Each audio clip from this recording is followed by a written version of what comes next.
Welcome to the Silver Screen Guide podcast, where we discuss films from every genre.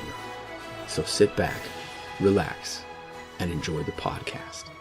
Today we are discussing La La Land, the third installment in our Damien Chazelle retrospective series, leading up to his brand new film First Man coming out this November. This is your co-host Corbin. I'm Allen from Chicago, once again back in the same room. Yeah, Alan is back for fall break. What a surprise. I didn't even know until just about 2 days ago. Yeah, I think I texted you Wednesday. I had a busy week, and I meant to text you earlier, then I forgot. Yeah. So that's how that turned out. So it is Saturday, semi-early morning, depending on who you are on a Saturday. And yeah, we're recording La La Land.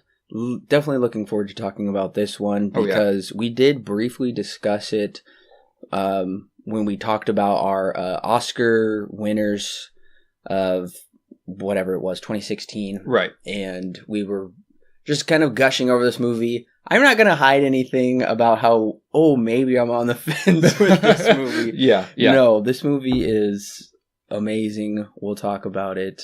But we were like, someday we'd really like to review it, and we're doing it. Yeah, and I'm trying to remember, this may have been 2017 list. But I know when I just got my new microphone, I went down and recorded the list of stuff that we were talking about for like, I think it may have been like it was our favorite movies that we watched that year.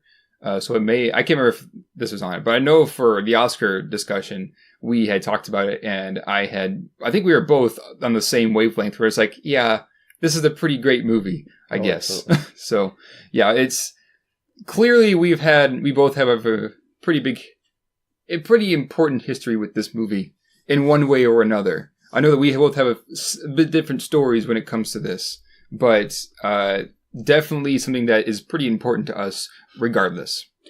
And I did see it in theaters at a second run theater. Actually, I didn't get to see it with its first run. Everybody in my town, in my college, everyone was gushing about this movie, talking about it. You have to see it. Right. Why do I have to see it? You just have to see it. Okay. So I finally did get to see it when it came to the second run theater that we had in our town. And apparently Alan really wanted to show it to me for the first time. Oh, yeah. I remember right when I finished watching this movie, I scoured the internet wondering when is the Steelbook going to go on sale. Because I knew that I wanted the Steelbook. And I was just waiting for it to pop up for pre-order off of, I think, Best Buy is where I was looking mostly. So I go ahead and see it with my girlfriend for her birthday. Yep. It was her pick. And then later that night when we got home, I texted Alan and told him, briefly my thoughts, that I saw it. Yeah, he didn't text me back for a full hour.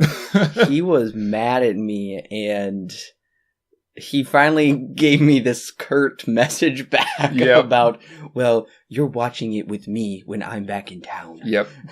I didn't remember that. I remember I had said that, and you said, well, I watched it with my girlfriend for her birthday. And I was like, dang it, Corbin, now I can't be mad at you. Yes, that is right.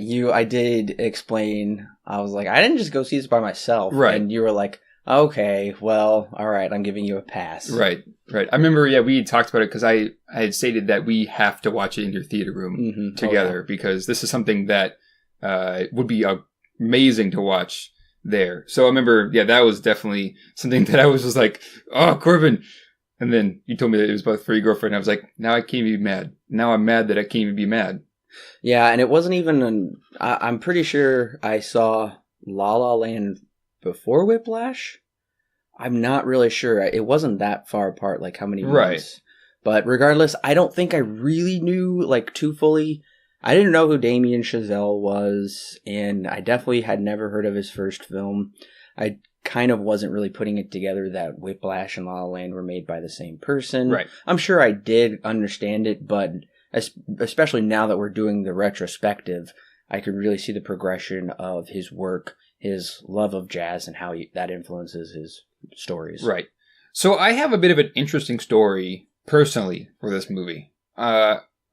So, of course, we'll talk about the fine details of the movie when we get to that part here in a little bit. But at the time when this movie came out, so okay, I watched this movie from day one. The first day that it was announced, I watched the IMDb page slowly update as more things about it came out. Because I remember watching Whiplash and was being kind of blown away with this basically first-time director in terms of getting his movie out there and being as popular as it was. And I was very impressed. And I was just like, well, what else has he done? And then I saw that La La Land was on the table for him to make as this new movie, essentially. And so I watched this thing for months, and I was just like, I don't know if it's going to be good or bad. I don't care. I just want to see it because Damien Chazelle is a very interesting director to me.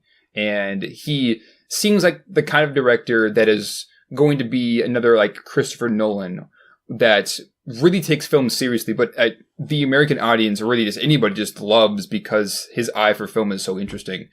So I was watching him for a long time, and then it finally came home around Christmas, and my uncle and my cousin and I went to go see it, and they were sold out. I think it was a Saturday, it may have been a Friday or Saturday night, and it was sold out the first day, it was sold out for that time. And I said, I'm seeing this regardless. So I went back home and bought tickets online, 3 of them, and spent probably about $35 just so us 3 could go see it from my own pocket. And I was just like, regardless, I'm going to see it anyways. And so we did end up getting to go see it, thankfully. And I remember walking out, and I'm pretty sure I bought the soundtrack and started scouring for things after that, after I'd seen it. So that's part of the story. And then the other part of the story is more to the fact that at the time I was dating a girl, and no more than maybe a couple weeks after I got to see this movie, we had broken up. And we had dated for like 3 years. And so this movie comes out, and being the movie that it was, and we'll get into specifics and I'll kind of explain the story as we go along, seeing the ending as it was something that I had never really experienced before in the theater because of how the movie ended, and kind of also comparing that to my own relationship that had just recently ended. It was very, very interesting. Something that I had never experienced and have yet to experience since. So yeah, when we did finally see it, when I finally saw it the second time with Alan, it was a really great experience, especially in the theater room. It was much more, in the theater it was great, but then in the theater room it was really nice to just get to actually enjoy it that way. And I believe I've returned to it once since with my girlfriend. So this would be my 4th time watching it, and I did watch it 1.5 times. I almost got to watch it fully again with the director's commentary, but I got so busy I missed like the last 45 minutes or so. But from what the commentary was, it was with Chazelle and Justin Hurwitz. Very insightful. I highly recommend the commentary if you want to learn more about this movie. Right. And I've seen this movie, oh geez. Because I watched it once. Actually, no, I got to see it twice in theaters. I watched it once with my uncle and my cousin. And then I later got to watch it with my friends back at college when I went back for the next semester. So I got to see it twice in theaters, and that was quite the treat. And then, so that's 2 times. And then I bought it on Blu-ray and I'm pretty sure I watched it the day I got the Blu-ray. And then I watched it one more time with one of my friends because he wanted to see it. And then I know I showed my family, and then we watched it. So this is my 7th time seeing this movie. Yeah. Here's the thing that I've realized. I'm a huge fan of Chazelle films. They are, in my mind, they're very, very rewatchable. And that's part of the reason why I've been very high in regards when it comes to Chazelle, because his work, for whatever reason, hits a chord with me that is something that not many other films do. And so, yeah, I've seen this a lot, to say the least, at least since it's come out. And despite my final thoughts and recommendation for Whiplash, which I recommend you go listen to, both of our thoughts on that, that's out now. The ending of Whiplash, I have been thinking about frequently since we reviewed that movie and since we just watched it. And I have to say, of all the films I've seen a few thousand, honestly, throughout my lifetime. The ending of Whiplash is probably one of the greatest endings to a film of all time. Yep, and I can definitely attest to that. It's one that a lot of people have said that, yeah, this is one of the best endings of all time, because the movie does a really good job at building up to the ending. Of course, you can listen to those thoughts in the podcast. But yeah. So I was excited to see what Chazelle would do with La La Land, because Guy and Madeline is nearly fantasy with how different scenarios happen. Whiplash is like extreme realism. It's just pure realism with everything it does. And I was going to say, okay, La La Land is probably going to be a really nice blend of both of those. It's going to have this romantic fantasy element to it, but it's also going to be grounded in reality. Thankfully, it didn't disappoint. Yes, that's it. I was interested to see what Chazelle could further do, because this is his third film. His third film in general, but his third film, once again, about jazz. Right, which is so interesting. And I will say I am glad that the fourth film we're reviewing this year isn't about jazz, though, because I'm excited to see what Chazelle can do different. Like, what new story can he tell? And I'm really glad to see that.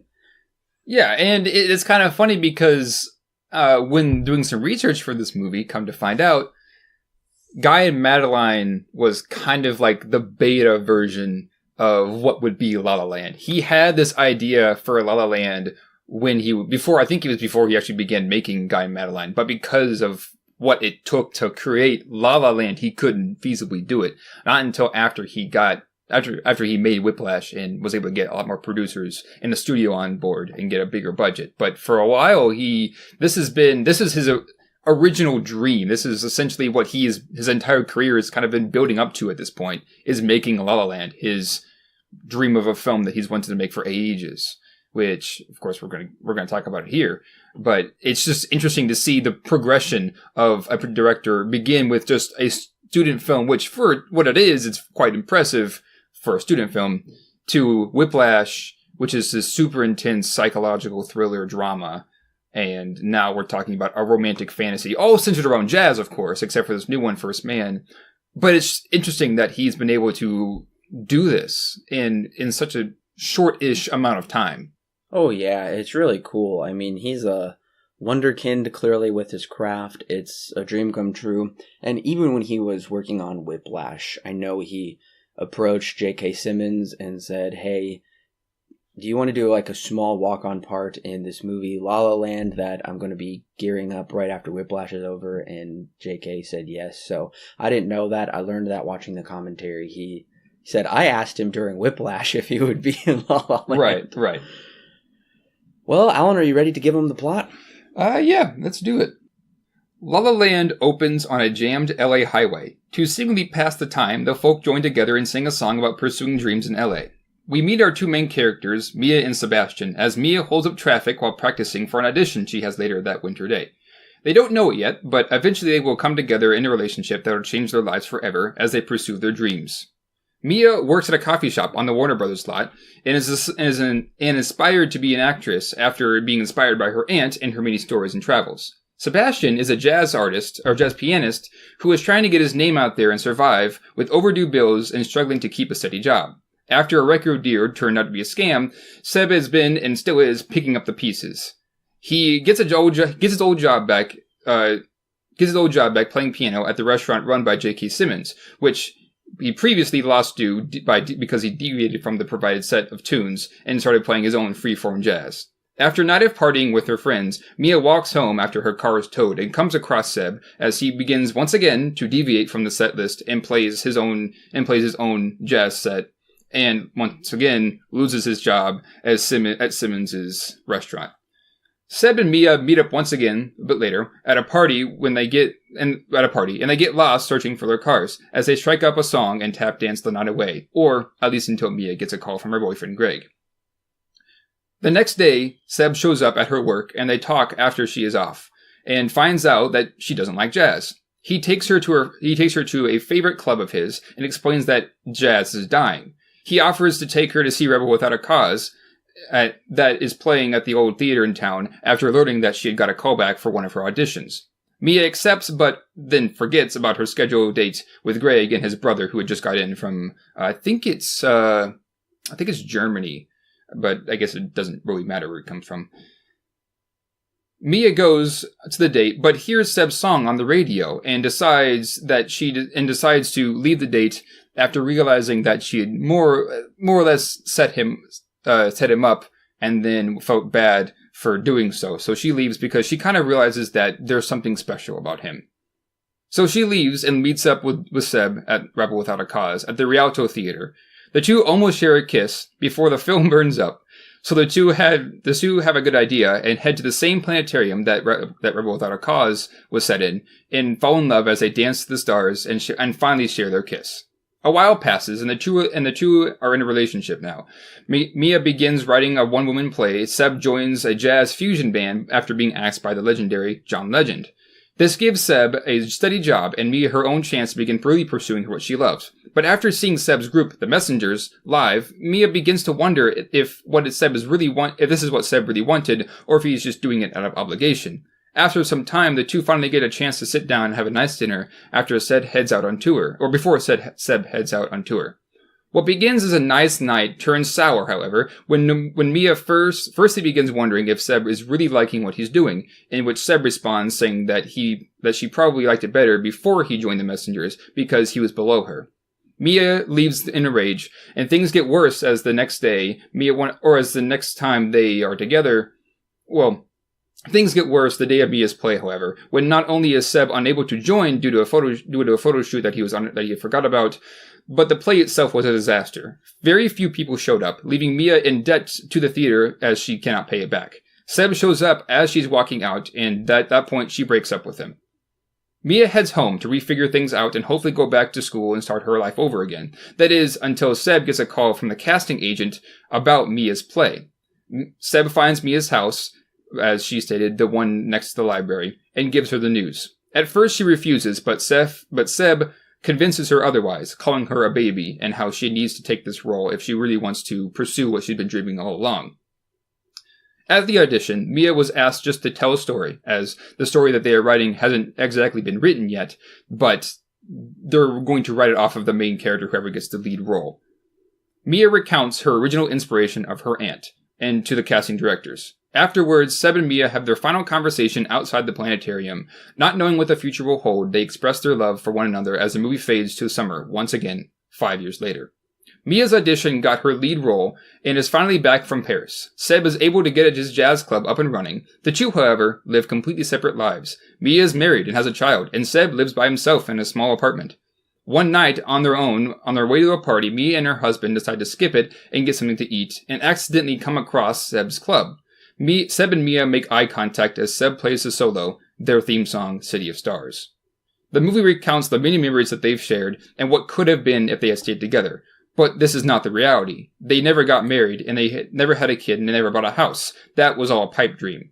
After Seb's solo, Mia and her husband get up to leave, but Mia looks back one last time, and the two make eye contact and give a little smile before parting ways to live their lives separately, but still holding on to their experience, knowing that they helped each other pursue their dreams and success as credits roll. So the movie opens in a very classic way, and that's just how this whole movie will be. It will be a very classic love letter to old Hollywood musicals, and that's kind of the overall meta-narrative of this movie is traditional old musicals like this one kind of emulates, but it still does something new, which is a conversation that Keith and Seb have about how can you be a revolutionary if you're just going to be a traditionalist. And clearly that is what Chazelle is doing here. We haven't seen a movie like this in a really long time, especially something so classic looking. But nevertheless, he does something really new with it, and I would say grounding it in realism, because those older movies follow the same pattern, but the guy and girl, always end up together, or it's just very romanticized in such a way, whereas this gives a more realistic approach to that style of filmmaking. Right. And this opening is also, at the same time, very impressive because I think it's about 5-6 minutes long, and it's just one whole musical number, and it never breaks. It never cuts away to anything else. It's always one very long, continuous shot. And they had to shut down, I think it was the 110 and the 105, and they were like 110 feet up in the air to film this. And I mean, I don't know how long it took him to get it, but I think it took him at least a couple days and long days of acting to get it right. But yeah, all shot on film in CinemaScope with a lot of colors, a lot of very traditional atmosphere and things that are in the movie that are very akin to what things that have come before it. I don't think this has been done, not a musical like this at least, probably since the 60s, which is so interesting that a movie like this somehow captured the American audience in the way that it did. Because what you typically think is that, oh, it's an older looking movie, why would I go see that? But a lot of people apparently it struck a chord with a lot of people, and that got a lot of attention as well. And it was funny because the first time I saw this, I didn't believe this movie for some reason.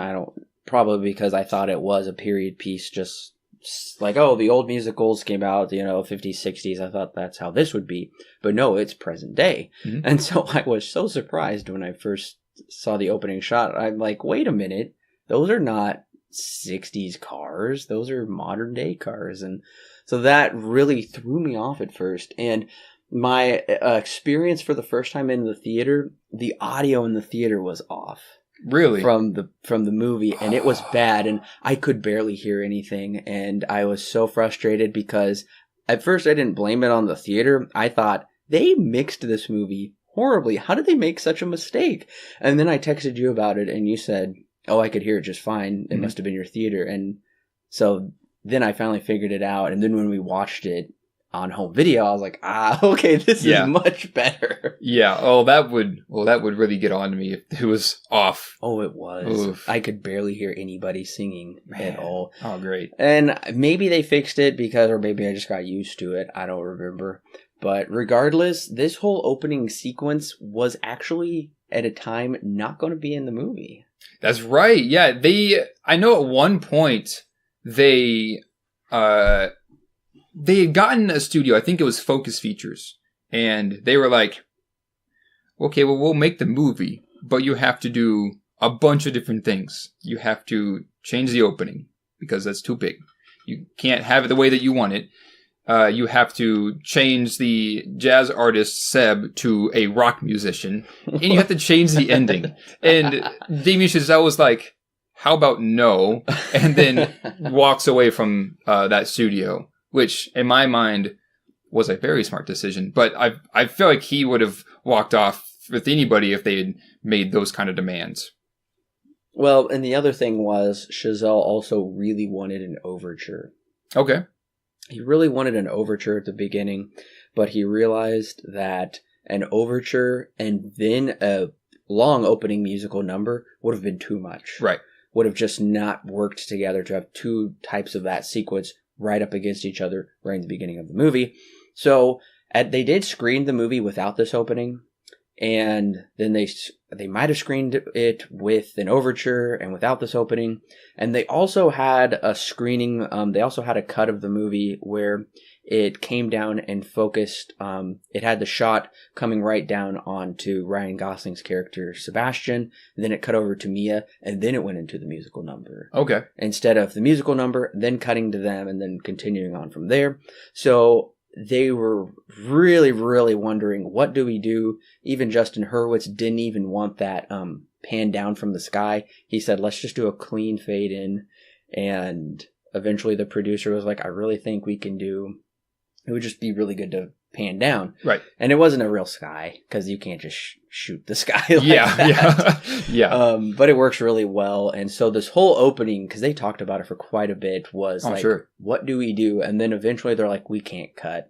This is a great way to open the movie. It brings audiences in. It's engaging. Plus, it's so well done with this long take. Oh, yeah. And it would be very difficult to accomplish. Too much work to throw away. And I'm really glad they kept it. Oh, yeah, absolutely. And it's kind of, of course, adds to this dreamlike aesthetic to this movie for at least its first hour and a half or so. Oh, it does.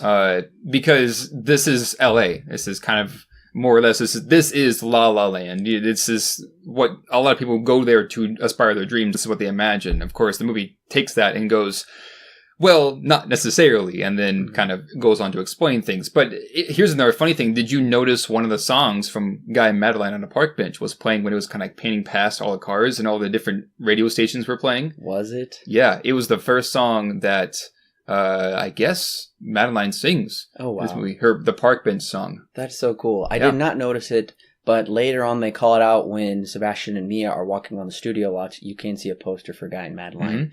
And also, when Mia is in the cafe, when Sebastian comes to meet her, there's a piece from Whiplash playing over the speakers. Right. And I didn't notice any of this before, but it's cool because in Justin Hurwitz, who is the composer and kind of the right-man hand. Justin Hurwitz, who is the composer and right-hand man of Chazelle. They were the ones on the commentary. They were talking about how, in their minds, they kind of like to think these three movies exist in the same universe, not connected in really any strong way. Right. But regardless, maybe that piece from Whiplash, that's how we can see that Guy and Madeline. We can see that coming together that way. Right. And they also said J.K. Simmons' character, in Chazelle's mind, and he kind of had this little running joke where this is years after Whiplash. J.K. has become this old man who is just tired of jazz now, and he just wants them to play show tunes or like Christmas carols, I guess it is, in the lounge. And it's just kind of a funny thing. No, that's not definitive, of course, but in Chazelle's mind, he just pictures that's how Fletcher would turn out. That's what I was wondering, because I was thinking when we meet J.K. Simmons for the first time, I was like, that would be funny if it's the same guy from Whiplash. It's still Fletcher, but he's just moved on. And now he's in this restaurant that he owns. He's a manager of this restaurant, and he just can't stand jazz because of what happened to him at Schaefer. I just think that would be really funny. Of course, yeah, it's not definitive, but it is just kind of fun to theorize about with his character, because he is just so hard in Whiplash, as we talked about. And then here he's still kind of that way, but is also rather sympathetic compared to what he used to be. Oh, yeah. It's all kinds of funny to think about. It really is. And I won't tell you everything I learned on the commentary because I can't remember everything. But also I want you to just listen and discover it, listeners, because I do highly recommend this commentary. It is very insightful. But they do talk a lot about musical choices, editing choices. There was a lot of editing choices that they made. Yeah, it took them almost a year to edit this movie. Yeah, because they were really kind of struggling, like, how do we put some of these scenes in a sequence that will flow really well in a musical? Right. Because with a musical, it is all about the flow and pacing. And certain scenes, they're like, well, this scene was actually before this, or this scene, like when we first see Sebastian and his sister, he was like, that was originally after he had met Mia. Right. And he's like, you'll notice his brown shirt from the Skyway to the Van Beek. Then when he comes home, he has a different shirt on, and then it cuts back to him at the piano, and he's got his brown shirt back on. Right. And he's like, I was afraid that would totally throw audiences out of it, and it didn't. Yeah. But just little things like that, like the shot of Mia lying on her bed after singing with her friends and then coming out in the dress, that was going to lead into the song with her friends coming into the room. Just different things like that. They made a lot of interesting editing choices that I think paid off. They did the right things. Right.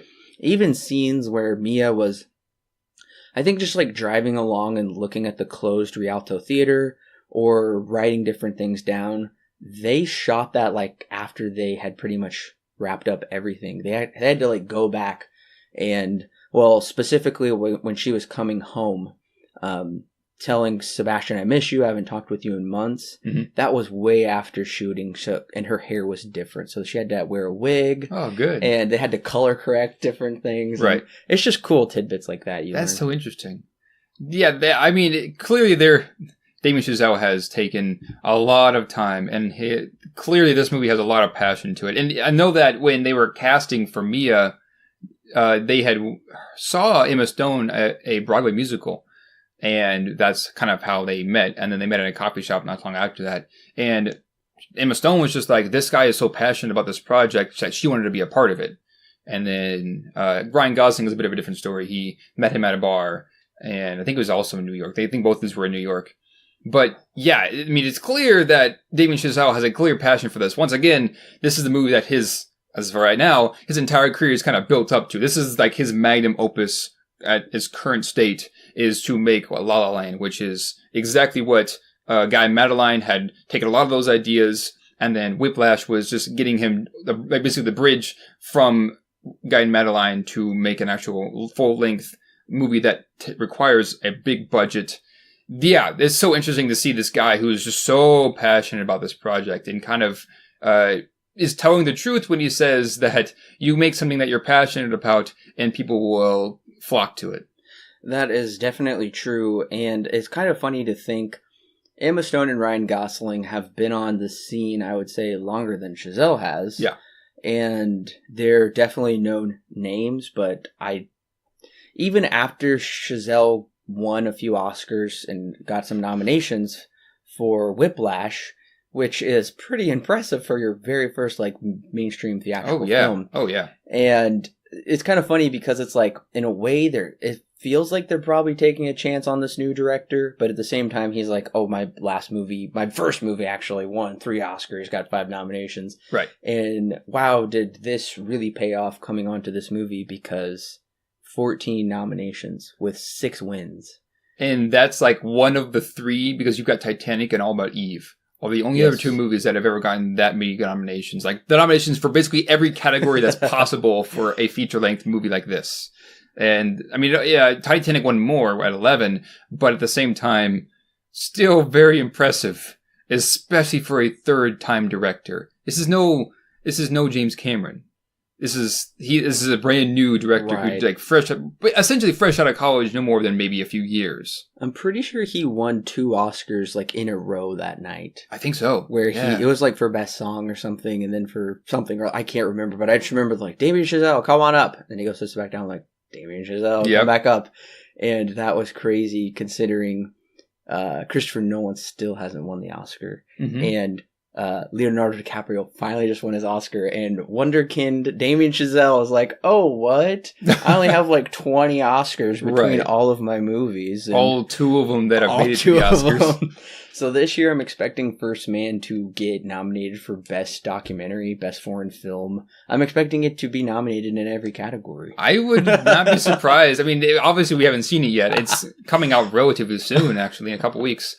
I'm excited. I'm really excited to see, because, once again, this is not a movie that is his normal thing. It's not jazz as the last 3 were. It's just something very, very different. Ryan Gosling is still the main character, but it's more like Apollo 13-esque than it is about jazz. It's not I guess I wouldn't say it's not as original as anything else, but it's very different than what he's used to doing these last few movies. So it's interesting to see that he's like pushing himself to do new things, not just stick around jazz the whole time.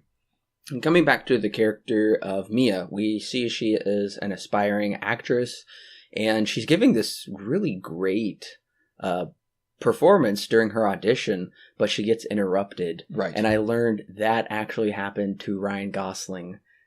He was sharing a story with them, and he said, oh yeah, I was giving this, emotional audition, and they just totally interrupted by somebody comes in and takes a message.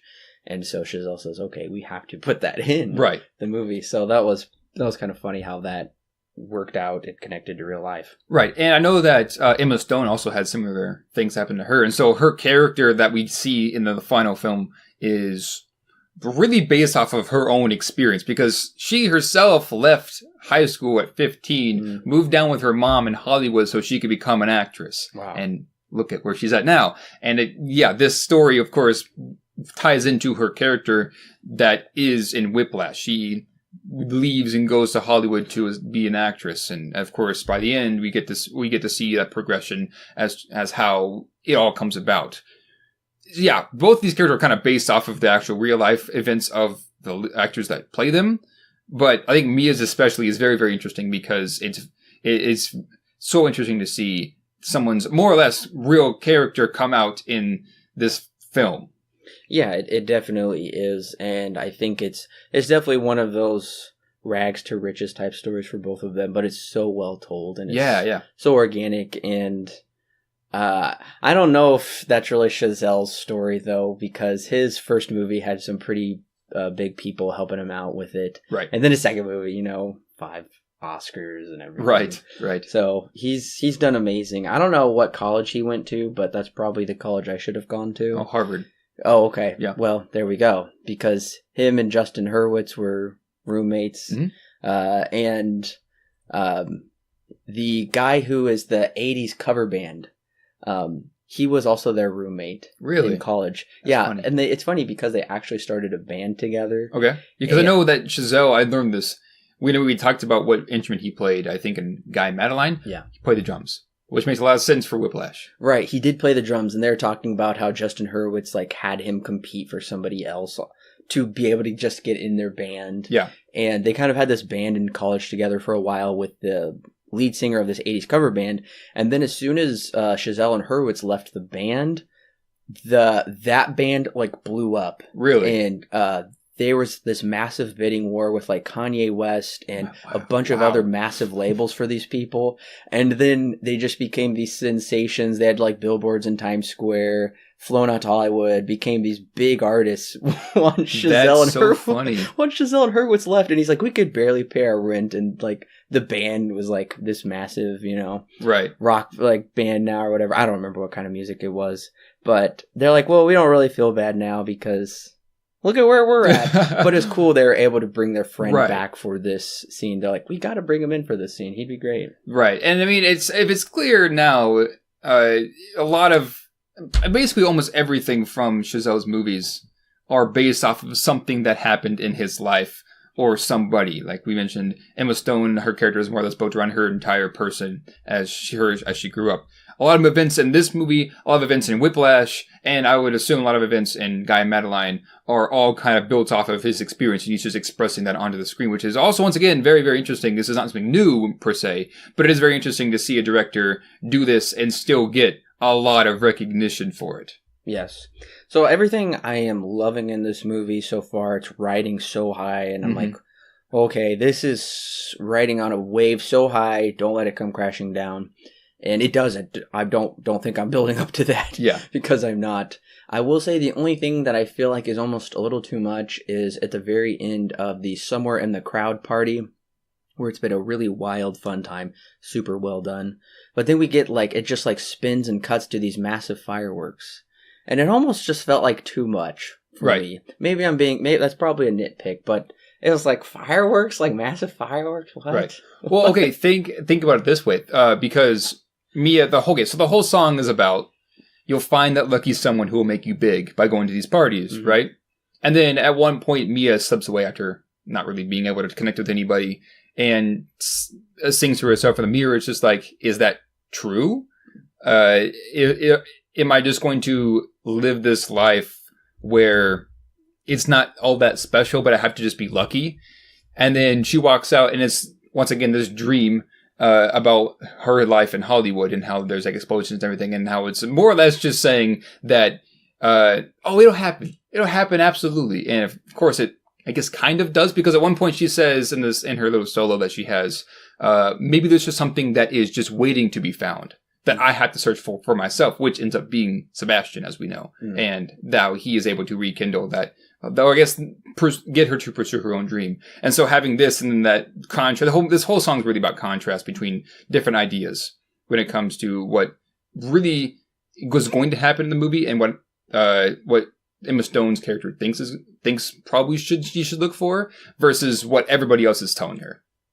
Sure. Yeah, but I can definitely see that. It's kind of symbolism. Oh, yeah. How it's used that way. It just almost felt too big, I guess, in the moment watching the movie. Right. But it's really not that big of a deal.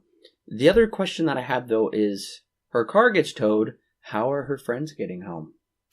Pretty sure her friends found other people. Probably, but that's what I've always just assumed. I was like, what about her friends? Because I'm assuming that if her friends had stuck around and not found anybody else, they would have been with her when her car was towed. But my guess is they found other people to go home with in this party. I'm sure that's probably what happened. Oh, I'm definitely sure that's how it is. It just struck me. I'm like, wait, she's abandoning her friends, and they're not even going to get home. And I will compliment the way that we cut back to Sebastian's character is really abrupt and unexpected. Right. But then the way it loops back around to how him and Mia get together, to me, it was very seamless. Oh, yeah. I thought it was so well done because at a certain point, you don't even really think about Mia because you're just invested in Sebastian. But then when you come back and see them together at that same little meeting at the musical place, very well done. Very seamless. Right. And I do like how we kind of get an explanation as to what happened, but we don't really get a definitive explanation. Mm-hmm. We get this line of, I was shanghaied, and then his sister's, and his sister's just like, we all knew he was shady from the start, and you did too. It kind of leaves us to believe that Sebastian had some kind of record deal with this man, and then turns out he was a scam artist, and basically took everything, at least money-wise, from Sebastian, which is why he's living in this place with overdue bills and no car insurance. It's interesting. There's a lot of this kind of thing in this movie where things, they express things, but they don't really take the time to explore it. But if you really pay attention, you can kind of pick up and put together those pieces to figure out, okay, here's the whole story. In this instance, this man, at least from what I understand, was a scam artist, and his persona was more of he's going to help Sebastian become big, which, of course, he doesn't. At least not with him. Right. And in the original script, there was going to be quite a few scenes during this whole time where it shows Sebastian getting mad at people texting in theaters and yelling at the theater manager. And it would just show that he's kind of this irritable person. He just feels like he's this underappreciated, unrecognized artist. Right. And he's just kind of ticked off at the world, thinks, everybody's like missing out on all kinds of stuff. But this scene is so well delivered, we get all of that without having to see all of that. Right. That's why Chazelle said, okay, we don't even need to film it. That was just in the original script. He said Gosling delivered that right there in that scene. Right. Right. And I do like his sister where she doesn't really care. She grabs the stool, I think that Charlie, or I think one of the old time jazz artists used, and she's sitting on it. She's like, whatever, it's not that big of a deal. And Sebastian's just like, don't sit on that, And of course, this stool comes back later at the very end of the movie when he does get his own place. But this entire opening, we get this idea that Sebastian's huge about jazz, and he understands that it's dying, and he doesn't really want to die. He wants to invigorate this flame of jazz once again. That's his dream. He wants to get his own club. He wants to invigorate jazz again into the culture because it is a very important thing, as he explains later on in this conversation, a few scenes later with Mia, and as they go to the bar, that is one of his favorites. Yeah, and then of course we have as long as we have jazz, we also have a lot of social commentary as well about just kind of like this, not just the current state of Hollywood, but also about the current state of those going to see movies that come from Hollywood, because they're saying there's a scene that they wrote out, but kind of still is incorporated the ideas into the final script. People just not really caring what they're seeing. Right. And then you've also got Hollywood, which just kind of pumps out stuff almost as if it's a machine. And the movie brings this up. And of course, when they're walking down the Warner Brothers lot, you see you see the two actors in the background that they're filming a movie. And then the camera cuts and they just turn around and start just screaming at each other. And it's so interesting to see Chazelle pull from his own experience and talk about this, and something that you normally wouldn't see in a movie, or if it is bringing this up, it isn't doing it in such a dreamlike fashion. But at the same time, this is something that totally fits within the movie because, once again, it's about fantasy, but it also doesn't shy away from reality. And that's the whole point of the movie, is to bring you in with this fantasy and then present you with the reality. And yeah, Chazelle is definitely making that commentary with this. I can't find exactly where it is in my notes, but there is a really poignant scene where he's saying that most movies are cinema has just really been degraded over the years. It's not about the story. It's not about the acting anymore. It's not really about the talent. It's mostly just about the visual effects. It's about just kind of sucking people in and getting their money and giving them something really trashy where the people who worked on it almost didn't really care about it. It's just for the paycheck. Right. And this movie is the exact opposite of that. And I love that because it's pure filmmaking. It's pure storytelling. It's not doing it for the money, clearly, because these movies weren't massive blockbusters in any sense of financial terms. I would say they weren't opening in 4,000 theaters and, right. Oh man, it's just breaking the box office and whatnot. They were extremely popular despite, being, they weren't trying to be these big blockbuster movies. They're just filmmaking because Chazelle loves storytelling. He loves what he's doing, and people appreciate that. And that makes me really excited for the future of film if we have young directors doing that. Right. And that's kind of the big thing too, is that indie film is, of course, this isn't really an independent film, but indie film just in general has a lot of passion to it, especially if you find the right movie. And I know one movie that is right off the top of my head is Krisha by Trey Edward Schultz, which you may know him as doing It Comes at Night, which is the one that actually kind of made him who he is today and made him a bit more popular. Krisha was his first movie, and I've seen it twice, and I would love to watch it again because it's one of these things where you can just tell there's a lot of passion put in this. Same thing here. There's a lot of passion put in this. And I think the line that you were thinking of, from what I understand, is this line that Gosling delivers, which is Hollywood, he's referring to Hollywood, is they worship everything but value nothing. And that was the line that I think really just kind of explains this, really the whole mindset and kind of points us towards what Chazelle was getting at with this film, is that if you don't have passion behind your filmmaking, then what's the point? And we get one of the best musical sequences, definitely of this century and maybe of the past, 40 years, maybe the past 50 years. It's just we haven't seen something so wonderful with a musical sequence like this of the Hollywood in the background with the sunset, and they're like, not much to look at, is it? Yep. I've seen better. It's just so ironic how that is, because it is a beautiful sunset, and it's a real sunset. That is not CGI. People said, is that CGI? And it's kind of interesting because Chazelle and his set designer, they said they wanted these backgrounds they're real, but they almost wanted them to have the look fake. Mm-hmm. And that's because in the old musicals, the backgrounds were pretty much always fake. It was always on a set. Right. And he wanted it to have that look, but nevertheless, it was real. And we hear Sebastian sing for the first time 30 minutes into the movie. Right. And it's just really well done. All one shot, of course. Yep. Dance sequence. It's just so wonderful. I just can't praise it enough. But I love how it ends with this dab of realism breaking in. The cell phone rings. Yep. Life moves on. There's other things to do. It was just perfect how it ended that way. Yeah, and I really, really like this scene because I know I read in some of the background info, they only had a short window of time. This is called, I think it's called the magic hour there in LA. They only had a certain amount of time. It took them 2 days to film this. I think they did it over 8 takes.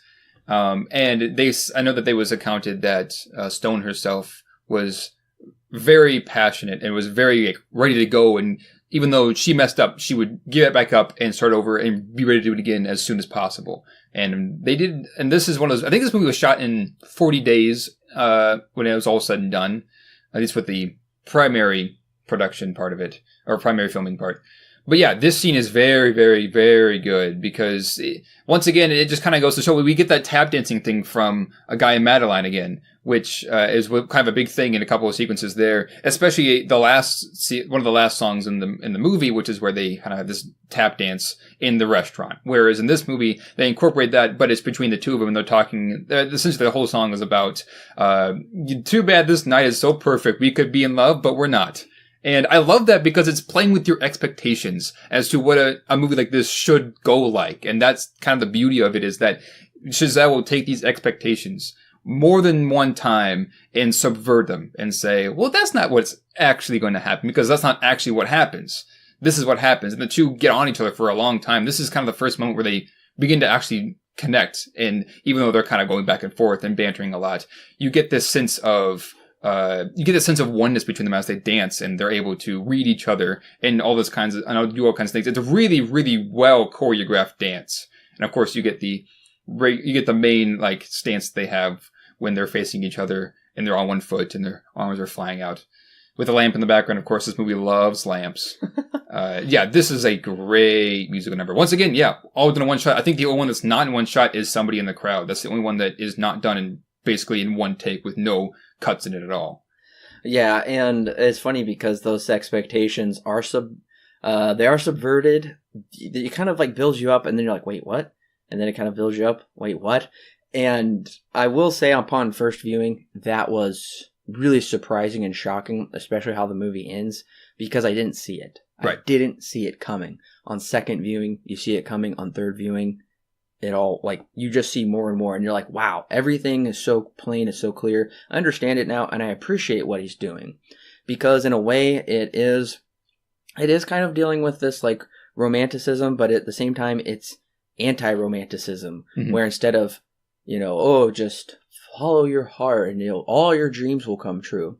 Well, yeah, but everything comes with trade-offs, or that's just not how life works. Life has different paths where it's just not always going to work out the way you think it will, nor should it always. Right. And this is also part where I kind of break in with my story with the girl that I was with at the time. At the time before we actually began dating, she was actually dating another guy, and she kind of wanted to get out of it. And then I came along, and that was more or less just her incentive to get out of their relationship even more so than before. And this is one of those scenes where I'm just like, okay, this is kind of weird, because in a couple of scenes after this, that same thing plays out. Gosling invites her to go see Rebel Without a Cause at the Rialto, which I did recently get to see in the theater, which was very, very good. But despite that is one thing that in this movie I was like, okay, that's kind of weird. I mean, it's not necessarily accurate to how what happened to me, but at the same time, weird that this is a thing. And this is something that at some points will come up, and I'll be like, this is scarily accurate compared to, I mean, of course not completely accurate, but it's like, it's scary how accurate this movie is to what I experienced in my own life. This is one of those moments where I'm just like, that's odd.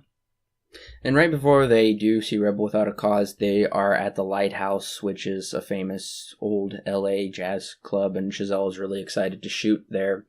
And it's funny, though, because Sebastian is trying to get Mia to appreciate jazz, yet he won't let her listen to it, and he's kind of contradicting himself. I didn't realize this until Chazelle brought it up. He said, Sebastian's doing what he criticizes other people for doing, is instead of taking the time to sit there, enjoy it, and listen to it, and appreciate it, he's talking over it. Right. And I just thought, wow, I never thought about that. That is so funny. That is interesting. I guess I never really thought about that. I mean, he is just so passionate about jazz that he just wants to talk about it and all this kind of stuff. And I love how she talks about elevator jazz. And he's like, what? He's just so confused. This is a great scene. This, once again, I do like how Chazelle is kind of furthering his explanation as to why he loves jazz so much and how it needs to be saved. And when I first watched it, and I was like, I hope the whole movie isn't like this, because we got this in Whiplash. Luckily, this is one of the only, I think this is the only scene where this conversation ever happens, where it's like, jazz is dying, and then that kind of just moves on from there. I mean, of course, it still builds up as to how important it is, but it never really preaches it to you, like, this is why jazz is dying. We have to save it. They take that idea, jazz, and they incorporate it into the movie to make the story flow, not the other way around. Yes, they do. Once again, this is obviously Chazelle kind of putting in his message there of jazz is dying, and this is why we need to appreciate it. We've got this before we get it, but he does something a little different with it. So, Talking about being a revolutionary, but still traditionalist, and how do we strike that balance with different art forms and things like that. I think it's handled very well, and I will say, I don't know if it's my favorite scene, because the other scene before it that we just talked about was so well done, but this very small City of Stars scene out on the pier, oh man, it's just this gem placed right here in the middle of the movie, and I love it so much. Oh, and it looks gorgeous too, because the lamps are very much for Sebastian. A lot of lamp, like, imagery and stuff is usually incorporated with him. And we get this whole scene where he talks about City of Stars, and of course this whole song is about, is this something that's actually going to happen, or is it just going to fly away? Am I actually going to pursue this dream or of this girl that I just met? Or is it just not going to happen? And of course it's kind of interesting, because there's a couple walking on the bridge, and he starts dancing with the wife, and the husband gets mad, and all sorts of stuff. Yes. It's a very small scene, but really, once again, this is what good musicals do. They don't just have musical numbers just to have musical numbers, but they make them a part of the story. Whereas if you pulled out one, you'd be missing serious information that is very important to the story. Once again, they do that here, just like a lot of older musicals have done, where the music is absolutely important, and you can't make the movie without that. Absolutely, and I think, it's the lines are very poignant, talking about something wonderful or just another dream I can't make true, because he feels like a failure. He's messed up in life so far, and he's wondering, will he do the same thing with their relationship? And I would say for me personally, this is the first time I warm up to Sebastian's character, or I actually just like his character. I'm more so invested in his character. He's been interesting, but he's been quite distant, quite kind of hard-edged about everything, can't take a joke. Right. And that's just a part of his personality, which is unique. But the way the way Ryan Gosling's able to portray it and bring this warmth to it, especially this side of him, he doesn't really show when other people are around. But he becomes that way with Mia. This is a really great scene for those reasons. Yeah, and for me too, I remember I had to kind of have long conversations with my mom about this girl that I wanted to date at the time. And this is one of those things where I'm just like, well, is it a good idea to do that? And of course we had conversations, all sorts of stuff like that. But yeah, this is one of those scenes where I'm just like, that's weird, because it is just accurate enough to make it just weird. So yeah. Well, and then we also get, after Rebel Without a Cause, they actually go there. Right. And that was so cool because it was shot exactly the same way, with the car driving past and there's a pan to the right. Exactly. And I love this very fantasy scene where they are dancing in the City of Stars and in the observatory. And I said, you know what? They definitely took a cue from the end of Sleeping Beauty. Okay. Where they dance, where Sleeping Beauty and her prince, spoiler alert, get together, they win. Yeah. But they kind of dance into the clouds and dance into the sky just like this. Right. And Chazelle was naming some inspirations, and Sleeping Beauty was one of them. Oh, interesting. And I was like, yes, I knew it. It had to be. So that was really cool how he took that from there. Right. And I think this might be my favorite scene of the whole movie. One of my favorite scenes of the whole movie. I would say, with the exception of probably the ending, this is probably my favorite scene because there are no words. It is purely just visual storytelling. And it's so interesting because they watched this movie before it burned up, and there's like, let's go there. And so they more or less live out some of the things that happened in the movie as they get there. And this whole thing becomes like a fantasy of, well, we could be a thing, and then they begin to more or less, that's where they find their love for each other. And one of my favorite shots is them as a silhouette dancing behind the star, or dancing in front of the stars as they approach this like sun and everything. It's such a gorgeous looking number. There's no words. It's all told through visuals and expression. Very, very well done. I really, really, really enjoyed this scene. And of course, they come back down where Sleeping Beauty stayed there because it was a true fantasy. They have to come back down eventually, but that doesn't mean their love is coming down. But it nevertheless shows that dreamlike love and fantasy can't always stay there. Right. And we also should probably mention the fact that before the scene even happened, she was on a date with her boyfriend, Greg. I like how we get little information about Greg because she does not want to talk about him. And he's not in front of Gosling's character. And they've only been dating for a month. Right. So it's okay. They broke up that quick. Right. Yeah, she's there. I remember she's like hearing the song on the radio, and she's like, I don't like him. I don't love him the way that I like Ryan Gosling. I don't like the way that I like Sebastian, which is the reason why she runs off. And she goes, he touches his arm and says, I'm sorry, and then turns around and runs away. And we get of course, the main theme comes up at this point when she's running off, and it's great theme. Yeah. And it's fantastic. And of course, we get this whole planetarium scene. So good.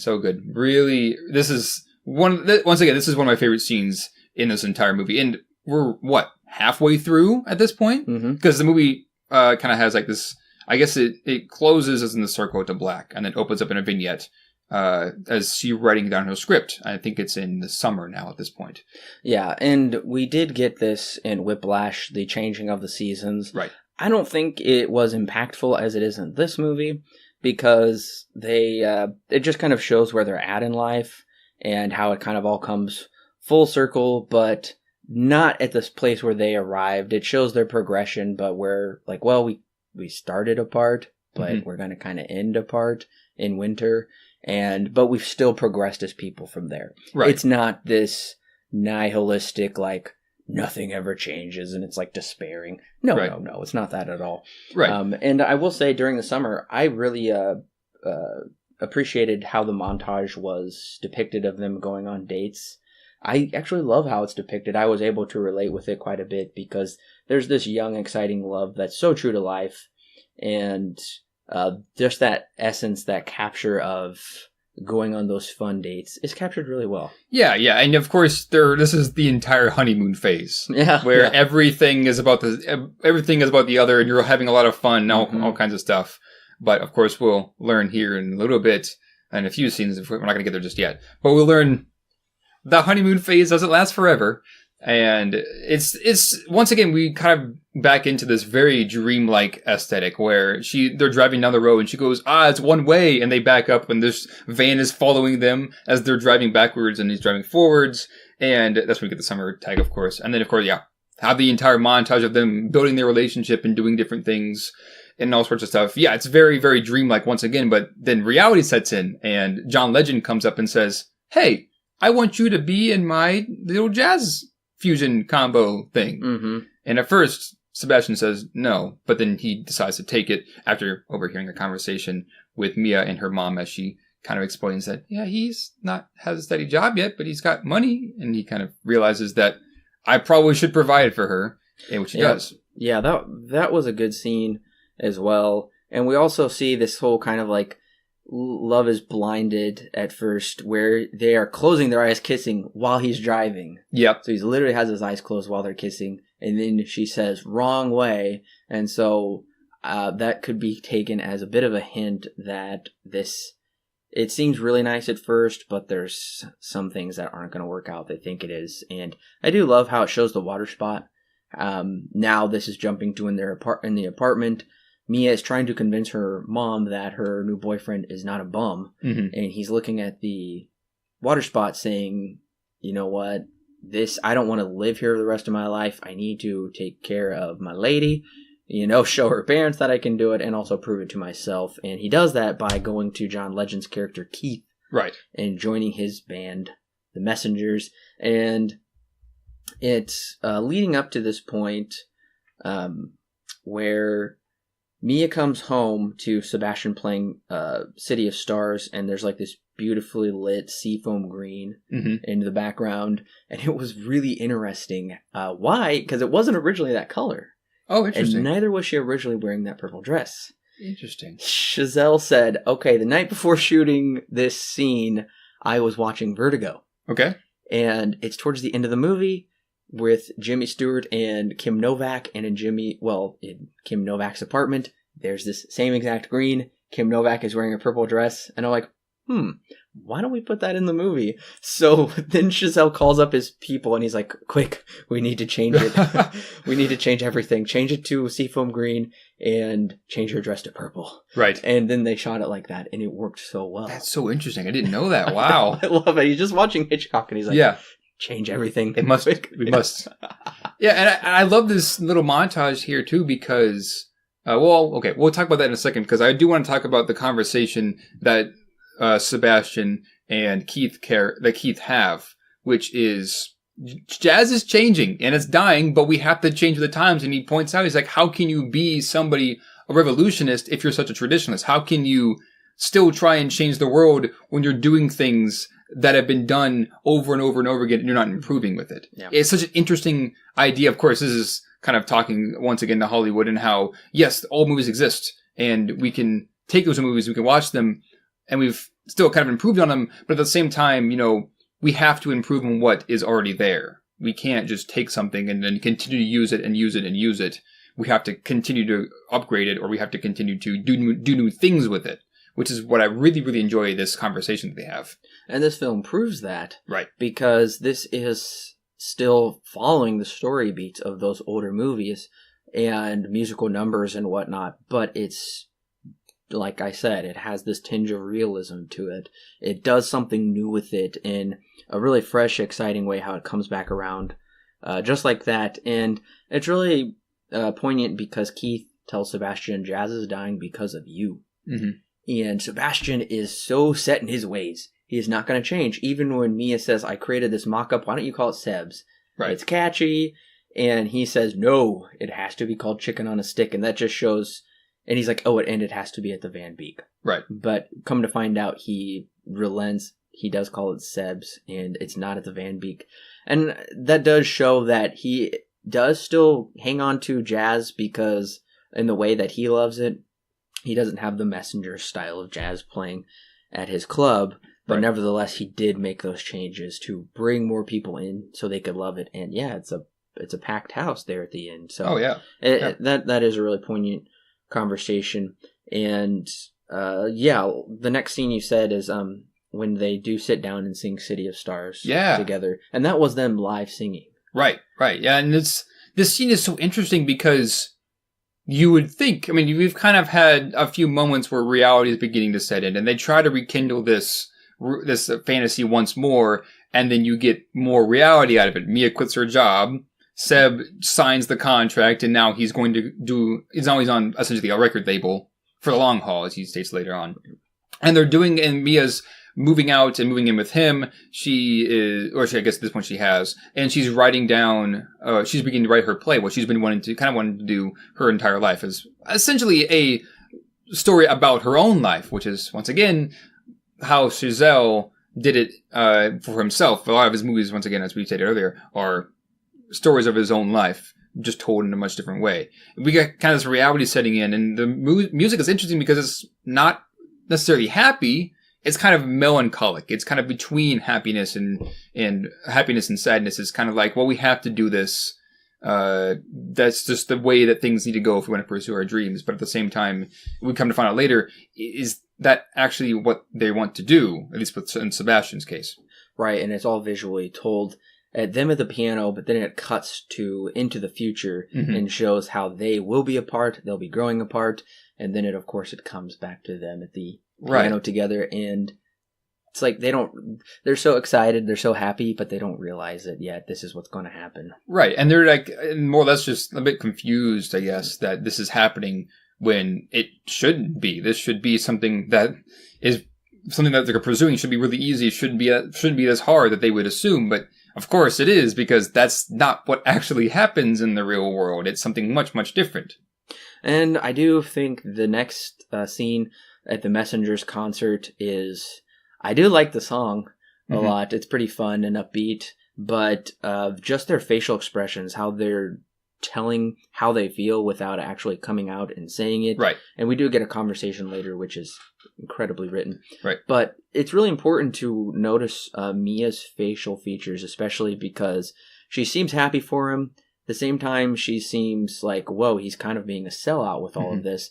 And then, of course, there's also this, I would say, underlying jealousy of how she is now someone in the crowd to him. Right. She's pushed back to the crowd. She's kind of lost some importance in his life, she feels. And he's getting big. He's being appreciated for his talents, and she's not. And I think that's brought up in a really organic way, how in some ways she is like, yeah, I do care for you. This isn't your dream. But then at the same time, there has to be this like underlying, just very small jealousy of how their lives are just not working out how she thought they would. Exactly. And even more so, she's also concerned because she knows that he loves jazz. But this, to her and to him, is not the jazz that he likes to play. This is very modern, very, very modern, if you can even call it jazz still. It's more of just your regular rock concert, and they have backup singers, and they have dancers on the stage, and she's like, what is going on? This is not what Seb wanted to do. Right. And she knows this, and she's at the same time jealous that he is able to get this recognition that he's been looking for. It's not the recognition that the dream is supposed to lead them to, that they would think. It's something that he just has to do to provide for the family. And this kind of also goes with the baby boomers, because the way that they have always kind of viewed how you raise a kid or how you get a job is that you just have to do something that will get you a lot of money. Regardless of if you like it, that's something you just have to do, because at the time, that was how the society kind of viewed that kind of a thing. And of course, that's carried on until this more modern age. But this is kind of the same idea where it's just like you sometimes have to do things that you're not happy about just to get to the thing that you're happy about. And that is kind of how their conversation goes. And it is clearly no coincidence. It's not obvious, but it's no coincidence that we have this abrupt cut to fall. Right. It is fall season, but it is the fall of their relationship. Right. Also. Right. And of course, fall is also very, very symbolic of things beginning to die. Yep. And once again, the relationship falls at this point. Absolutely. And the kind of evolution of this scene where they come back to the apartment, he has surprised her and cooked her dinner. She hasn't heard from him in months. Mm-hmm. And how they're talking about it. I think this is just one of the best scenes of cinema, of dialogue. And you should also definitely pay attention to how the scene is shot, because it starts with kind of more wide shots of their like bodies eating at dinner, and then as the scene escalates, it just is close-ups of their faces. And Chazelle specifically said in the commentary, even if there was a better shot, like a wider shot, they were not going to use it because they had to keep it at that intense level of just their faces. So well done. Yeah. Oh. And another interesting thing about the scene too is that they wanted to get this dialogue as realistic as possible. And they do a really good job at this, because one of the things about just kind of natural conversation is that people will begin a sentence, stop, and then start over and do something else. Or they'll interrupt themselves to kind of further explain what they're trying to get at. That's what Sebastian does here. Is he'll do a couple of times, he'll kind of like say something, but then kind of revert to what he was trying to get at in a different way.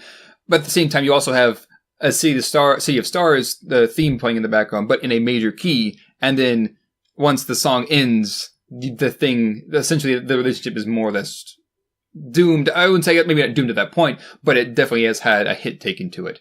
And this whole scene is fantastic because it's scary accurate to some of the conversations that I know that I've had at dinner a couple of times. It's hard. This conversation is, once again, I think that one of the things that also makes it realistic is that they actually had Mia, or they actually had Emma Stone and Ryan Gosling like talk and stuff and like do regular things to make this dialogue as realistic as it possibly could be. They try to make it as authentic as they could. Yes, and from what I understood, bits of it were improvised just a little bit because they did want those genuine emotions and reactions. And I know Gosling was opposed to delivering the line. The line was like, "Since when do you care what people think?" And she said, and then he says, "But you're an actress." Mm-hmm. And he did not want to say that. Yeah. He said, "I just feel like that's going too far," but it just came out. Yeah. And then afterward, he was like a little frustrated. He said, "You got your line, didn't you?" And he's like, "It just came out." Mm-hmm. And it was so organic, though. And I think we've all had conversations like this. And even if you're not in a relationship, there's been someone in your life where you've had a dispute with them about something, and you take something the wrong way. You interpret it wrong because you're being really sensitive about your feelings, or they think that you're not doing good enough or not worthy enough or something. Right. It's just all portrayed so well in the dialogue and how it escalates. And I'm like, wow, that's so amazing, because you could just spend time dissecting that scene and seeing how a conversation escalates and an argument begins. And I wrote down most of the scene. I won't read it to you listeners, but just for my own thoughts for this, it's just so well done. And it is really hurtful there at the very end. And it's just like self-destructive. How it's just really unfortunate, but it does show their incompatibility, I think. And at the very end of the scene, what do we get? A warning bell. The food is on fire. It's an actual warning bell showing the dinner is ruined and pretty much their relationship is ruined, and this warning bell is going off. And it just works on so many levels that way. Right. And I would even say this is probably the most realistic scene of the entire movie. Mm-hmm. Once again, because some of these songs are improvised, but they wanted to make it as authentic as possible. I think they did a really good job at that. Once again, this is the most pivotal moment in their relationship that kind of just leads down this slippery slope of things just go wrong, and then the next couple of scenes, that's it, they break up. They do break up. Her show doesn't go the way she wants. He skips it. He picks the photo shoot, which he doesn't even care to go to. Right. I think that's more of a thing that he just couldn't get out of. He just totally forgot that it was a thing. And then next thing he knows, once again, the same thing happens to him as what happened to Mia. He plays the main theme and then realizes, I need to be there. Yeah, you can definitely tell he's not happy about the photo shoot, but you also have to realize he didn't make it a priority to tell Keith, I can't do the photo shoot in a week or two. I've got this play. So it just shows that he's not really thinking about her. He's not putting her before the band, or more so before himself. Right. And even that too, he also just, as you say, forgot and thought that it was next week. And then at that point too, it might just even be too late that he can't back out because it is that day and they can't really reschedule it. Could be a number of different factors, but regardless of the fact, he makes it to the theater well after the show is over. And even though we find out later that she gets somebody a record, or not a record deal, but she gets a callback for her play, there is nobody there at the theater. And there is maybe 6, maybe 10 people or so in the seats. And she comes out, and that's when Gosling shows up, and she says, I can't pay back the theater because nobody showed up to my play. And as she stated earlier, which is interesting because it's kind of ironic, she says that if you do something that you're passionate about, people will show up. And nobody showed up to her thing that she was passionate about, but everyone showed up to Gosling's thing, and he could care less about what music he's playing. Yeah, that's a great point. And it's just really telling because he doesn't say, I love you. It's just not very emphatic. He just says, let me make it up to you. How in the world? Does he have a time machine? Right. How do you make that up to somebody? And she says like, you can't, it's over. And she leaves. And I really think his response is pathetic because it's just not genuine. It's not. Right. It's just, because he doesn't even say, I love you. They said it earlier. They said it in the good times, but they can't say it in the bad times. Clearly they're not supposed to be together. Right. Right. And Mia heads home.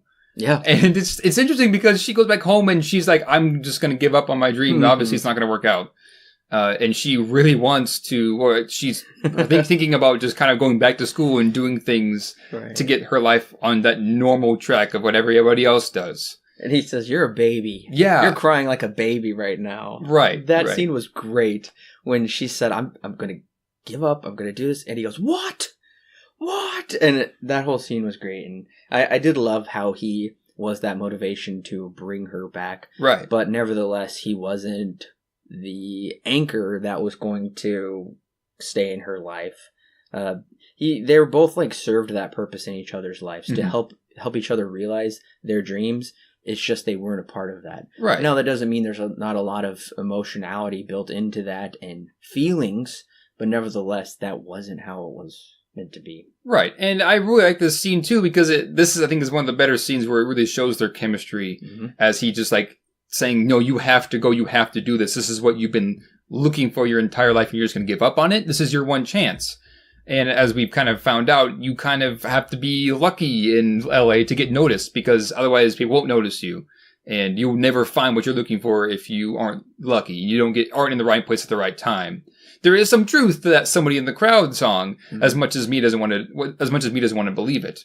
But regardless, he convinces her to go and do this audition, which I think we probably should talk about that scene because that's probably my favorite musical number in the entire movie. Yes, we have to talk about her solo, and well, okay, I'll save that thought for here in just a minute, but it's so beautiful, and the way it starts out, she's kind of not really sure how to begin, where to go with it, and it's kind of faltering to begin with, but then it just really gets into it, and she becomes so passionate about it. And it's a sad song, but it's also a commentary on their relationship, and even just their life, because she says, it's a dream, we make a mess of our lives, but we would do it all again because our choices have led us to this moment in our lives, and that's definitely pivotal for these two characters. Right, and it's also interesting, too, because this also, once again, plays into Damien Chazelle's life, as he talks about how she's essentially recounting the stories of her aunt. Yep. Which is not necessarily a story that she made up. She's just recounting those memories. This is what Chazelle has done in the past, at least 2 movies, and some of Guy Madeline. He's always recounted from past experience and told them in a story. And from what I understand, and from what I've also experienced in my own life, one of the best ways to tell a story is to pull from personal experience. And because it makes it as authentic as possible. This is what Chazelle has done in these 2 movies, which I think is very, very interesting. And this is one of the most personal songs. I know it is the most personal song in this entire soundtrack because it's a solo that almost akin to City of Stars, but it's very stripped down and there's very little instrumentation. It's more of just her singing and her having the solo. And once again, all done in one shot as the camera, the lights dim and the camera slowly moves up on her and then spins around and goes back to where it was originally. And it's so interesting to see that. And we never really get any confirmation until 5 years later that anything happened with the solo or with this audition. But we know that she kind of just gave it her all in this moment. It's really beautiful. And it is. It's just Oscar worthy. Mm-hmm. And did she win the Oscar that year? Yeah, she got Best Actress. Yep, that is definitely why she absolutely deserved it. And this scene, I think, cemented that. Oh, yeah. And yeah, it's definitely not till 5 years later that really shocked me. But right before that, we get Sebastian and Mia on a park bench. Yep, I said that exact same thing. And I'm pretty sure that was on purpose. Oh yeah, absolutely. And they're really asking like, where are we? What are we doing? Mm-hmm. He says, follow your dream. He says, I'm going to do my own thing here in LA. And they said, I guess we're going to have to wait and see. Right. And she says, I'm always going to love you. And he says, I'm always going to love you too.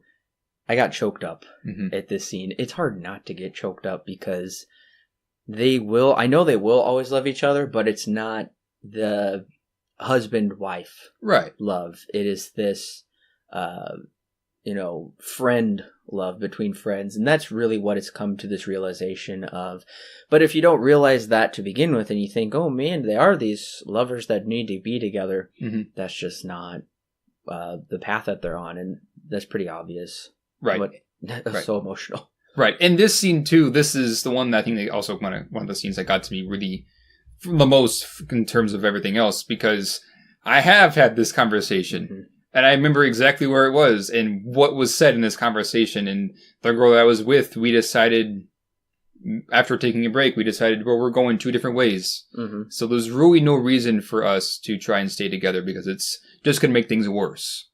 And we said, we'll always remember what we had together, but at the same time, we can't stay together because that will just make things for the worse if we do that. Once again, this happens really similar to the conversation that happens in the movie than the one that I had as well. Oh, yeah. And then it's 5 years later, and I'm just shocked, especially the first time I watched it. Yeah. I'm floored. I'm sitting here and I'm like, what? What is happening? And especially when she comes home. And you think she's coming. I thought she was coming home to him, and she doesn't. It's another man and a kid, a new husband, a daughter. He has Seb's, and his sister is now married with their son, and yeah, it's all wow. It floors you honestly, especially the first time you see it. Yeah, and Chazelle just completely subverts your expectations because I can't think of a musical because this definitely follows the musical pattern where there's these 2 people I've never really heard of each other. They come together. They don't really like each other to begin with, but then they like each other. And then there's some big kind of falling out. The one that I can really only think of that I can definitely see it following this pattern, just off the top of my head, is White Christmas with Bing Crosby. This exact same thing happens to them. But then at the very end of White Christmas, of course, it's a White Christmas. It's a happy ending. Right. This isn't the case. It is, I will still argue it is a happy ending, but it's not the traditional happy ending that you'd expect. Right. This stays exactly with what Chazelle has been trying to do the entire time, subverting expectations for this is what you're used to seeing. This is how it actually works in real life. And this is something that I'm really glad he did not try and shy away from, because one of the studios says you have to change this ending. You cannot have them fall apart in the end. And he said, fine, then I'm leaving. And he left. And even then, this is one of those things when I was in the theater, I remember saying to myself, audibly, no way. When she walks home and she has her own, and she has a husband that's not Seb, and she has a daughter, or she has a kid, and she's an actress, just got back from Paris, and I'm just like, no way. And when we get to the scene, and we'll get there in a second, with them in the bar, or with them at Seb's, I was wondering, is this the real ending? Is the real ending that they end up fantasizing, is this what actually happened? Mm-hmm. And we'll talk about that in a sec. But I remember this scene got me in the theater, and then I showed it to one of my friends, Ben, and it got to this scene. He goes, and he actually goes, no. Like, just so disappointed and, like, just so distraught that this entire movie had built up their relationship. Yep. And then we see the future 5 years after they had this conversation outside of the planetarium, and they're not together. How in the world? And that's, I remember when my family watched it and they loved it up until that point, and then they completely turned on it. Yep. And I said, okay, you need to rewatch it because, and I think it's just this process of self-denial. Mm-hmm. And you just have to come to terms with it like they did, because they were also in this process of self-denial until they finally broke up. And then he came back, and their relationship was very different when he came back to her city in Boulder, Nevada, and took her back to Hollywood. Mm-hmm.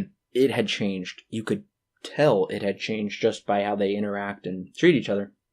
And it is kind of that process of self-denial where it's like in a relationship, even where you know it's not the right move, and I'm sure you can attest to this, but then you have to come to terms with it, and that's exactly what they do. Right. Doesn't mean it's not hard, but it's necessary. Right, yeah, and this movie, this is more or less just saying that, they had all this good time together, and there's no way that they can just be disappointed that this relationship happened. Because without this relationship, they would have not gotten to the place that they are at in 5 years, which is they have finally gotten their dreams, what they've always been building up to. But they're not together. And that's like the whole point of the movie, is that they're not supposed to be together for them to be happy. Yes. They've gotten what they were pursuing, but they needed each other to get there. Yes, and when she sees the sign that's Seb's, and it dawns on her, and then when he gets up on the stage, and there is this perfect still shot, close-up, of each of their faces. Right. Oh, I was choked up. It was so beautiful, and it was so perfect. The expressions on their faces, how they realize it's like, wow. Of course, he's probably seen her movies, and they know about it, but they just parted ways and, like, never spoke again until this perfect moment when they came back together, and I would say this is kind of closure. Oh, yeah. Probably for them. Oh, yeah. And, this entire sequence, it's, once again, we dive, as deep as Damien Chazelle's ever gone with visual storytelling, with this epilogue sequence, where they imagine what their life was like back in the day, and then what would have been if they had stayed together.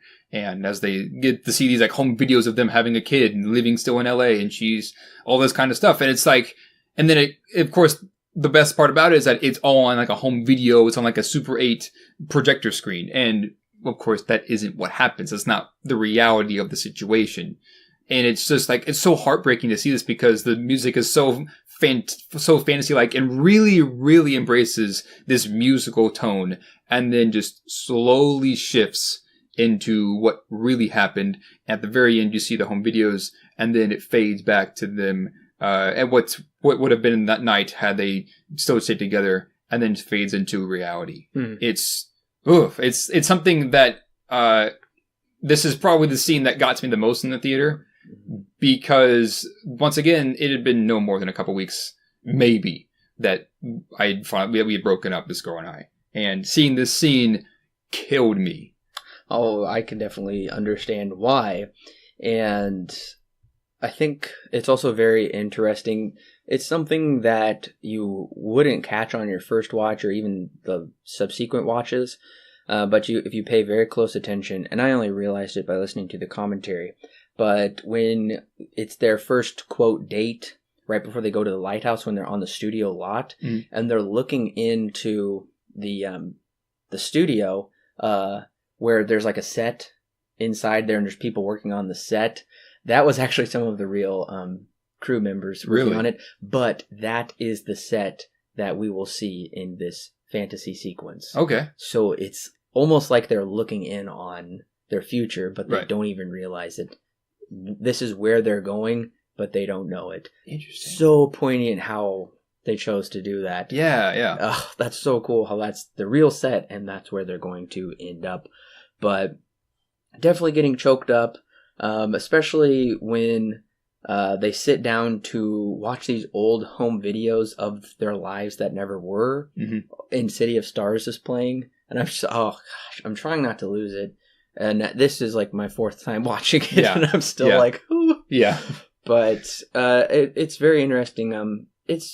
I will say it's this fantasy is so wonderful. It's so beautiful of this fantasy of Hollywood, Paris, and a city of stars. And we also get the boy with the red balloon. Right, yeah, there's all kinds of references to cinema here as well, because, I mean, I guess it makes sense they're in LA.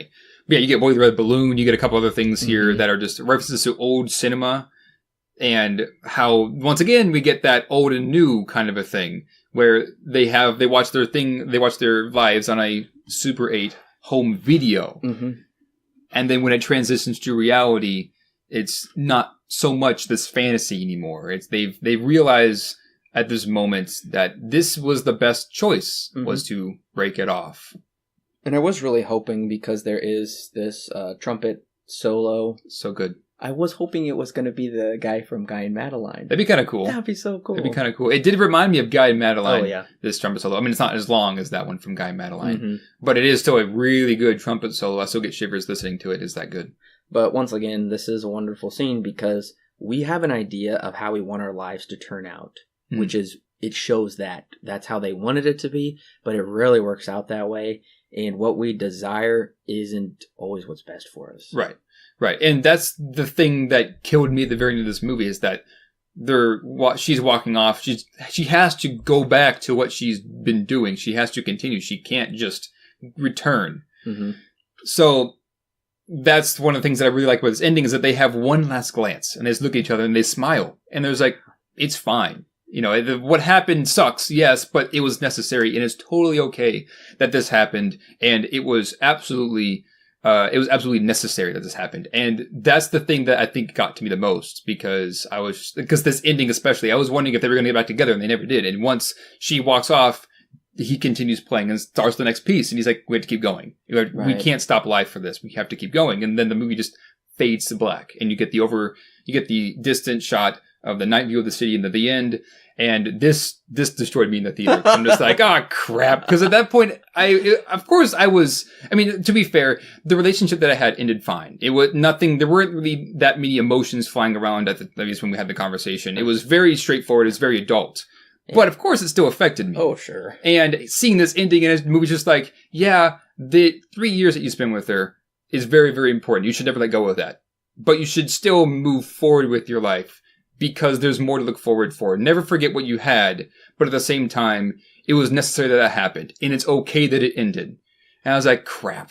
Great. So this ending destroyed me, because it more or less taught me that, yes, the relationship that I have, once again, is very necessary, but at the same time, it's okay that it ended, even though we were getting to the point where marriage was becoming maybe a thing that we should probably start thinking about. And of course, we never got to that point, but that's something that, seeing this movie and how it subverted my expectations numerous times, and then got to the end, it's just like, it's okay. It really helped me with that moment, with not only understand where I'm supposed to go next, but also come to terms into where I should sit in this relationship. And this movie really helped me with that. And I cannot give it enough praise to think that, just for cinema in general, like, this is what I've always been looking for, as something that could do this. Oh, yeah. And just like you said, that little smile they give each other, it tells it all. That's what makes this movie redeeming, is the smile, I would say. Because if they would have left in, like, tears or something, then it would have been like, wait, what? But it didn't. It was it was this closure. It was understanding. In some ways, it was coming of age. Oh, yeah. Actually. Yeah, absolutely. Yeah, there's one of the big themes here is also identity, at least with Mia, because she does express, I want to find myself, in one of the songs I think that might have been somebody in the crowd. But once again, our observation, or our expectations are what's the word I'm thinking of? Our expectations are subverted. There it is. They're subverted because this movie's name is La La Land, And this movie more or less just says at the end, La La Land doesn't exist. And that's like the whole point of the movie is that there is a reality to it. You can't just go in expecting that things are going to go swimmingly and perfectly like all these movies have talked about in the past. So this is what really happens. It's basically a more positive Mulholland Drive. Essentially, yeah. Yeah. It's pretty much a less heavy Mulholland Drive where it all seems so perfect and wonderful and it's like, wait, it's actually not that. Mm-hmm. So very, very similar in that way, but different. Yes, so very, very different. Quite a bit different. One's very, very one's David Lynch. So, of course, it's very, very different. Oh, I still love Mulholland Drive, though. Oh, yeah, absolutely. I think I gave it a 10 out of 10 because I was like, oh, man, this is so good. But, Alan, what is your rating and recommendation for La La Land? It's kind of hard to say any more that I haven't already said, but I feel like I could still talk about this movie for ages because this is the movie that really brought me into what personal filmmaking is. Because not only was it very personal for Damien Chazelle and how he recounts events in his own life and how these things happen and how what reality really is, not just this fantasy that a lot of movies tend to think. It really gives us what reality really is and saying this is the fantasy, but that's not how it's going to happen. This is what's going to happen. And seeing that in my own life, no more than a couple weeks prior to this movie's release date, and having to really push to get to the theater to see it, I could not have been one of the best theater experiences I think I've ever had. Because there's never been a movie that has affected me in such a way like this movie has. Because, like I mentioned at many points in this podcast, there are conversations and plot points that are pretty accurate to what happened with me, and especially this ending. It took what I had been feeling and then says, it's fine. And this is one of the things that I've always looked for in cinema is something that could teach me a lesson that I need in that moment, which is what La La Land did to me. Currently this is one of my favorite movies of all time, but really because of what happened to me in the moment that it came out. This movie could not have come out in a more perfect time. Once again, kind of how the movie talks about how you kind of have to get lucky. I was just lucky enough to see this movie in the theater at the time when this entire relationship that I had been in for 3 years, mind you, had finally be finished and had to be done. And it's something that I can never express my appreciation for enough. Now, of course, Damien Chazelle didn't know this. Duh. It was just kind of a coincidence, I guess, that there is a movie that he created about his own life that also spoke to me on such a spiritual and grounded level that I couldn't believe what I was seeing when I first saw it the first time. And that's why I've seen it 7 times, and I scoured the internet for that steelbook because I needed that steelbook because I wanted to learn more about what else is in this movie. When it comes to recommendation, this might be the first that we do this, but I think I'm going to have to give it an 11 out of 10. But solely on the basis that it has affected me in such an interesting way that I cannot express enough. This is not going to be 11 out of 10 for everybody.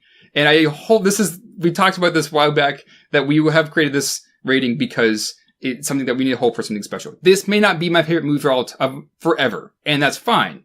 Because I'm not going to be holding on to this relationship as much as I used to in the past, or I will need to move on eventually. But this movie taught me so many things about what it means to move on from a relationship, especially one that was very important to me, it's something that is engraved itself into my own mind, and I cannot express enough. Of course, it gives the highest of recommends. And there's no way I can't. This is a very personal movie for my own self, and there's something I can't express enough with human language how much it has spoken to me. And as many times as I've watched it so many times, and I still get more out of it.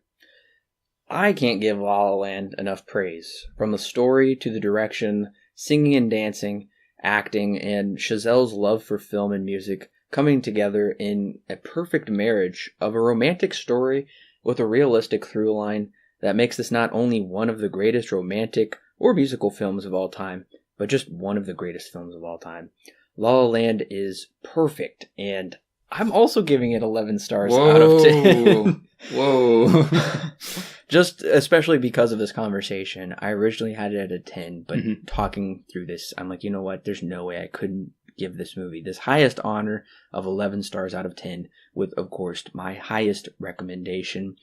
Rarely has there been or will there be a film of such beauty and purity than La La Land. Right. And it's kind of a funny thing because, on Spotify, I have this movie soundtrack playlist, right? And essentially I'll go through some of the tracks that I really, really enjoy from some of the movies that I really, really like, or just good tracks in general from movies, and I'll just put them all in this playlist. This is so far the first and only time I have just added the entire album to my playlist, because there is no song in here that I don't like.